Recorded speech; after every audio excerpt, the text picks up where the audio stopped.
আমি দেখি জামাত সে তো আসলে শরিয়া বাস্তবায়ন কেন করবে, সে তো নিজেই শরিয়াত অনুযায়ী চলে না। ইসলামী আন্দোলন বাংলাদেশ ক্ষমতার জন্য রাজনীতি করতো, অনেক আগেই ক্ষমতায় যেতে পারত, অনেক আগেই। অনেক প্রস্তাব আসছে, কিন্তু কেন যাই নাই? ইসলাম হুকুমাত কায়েম করার জন্য।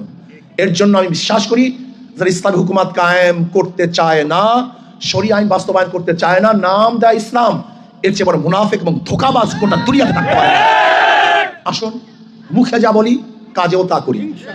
আর আমি দেখি জামাত সে তো আসলে শরিয়া বাস্তবায়ন কেন করবে, সে তো নিজেই শরিয়াত অনুযায়ী চলে না। তার লিডাররা অহরহ বিপর্যয় মহিলাদের সাথে সব জায়গায় খোলামেলা।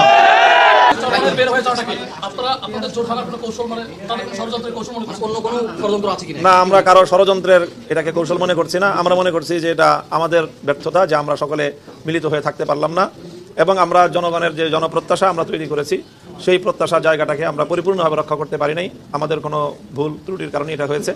আমরা সেই ভুল ত্রুটির দায় বা নিজেরাই স্বীকার করছি, অন্য কাউকে দায় দিচ্ছি না।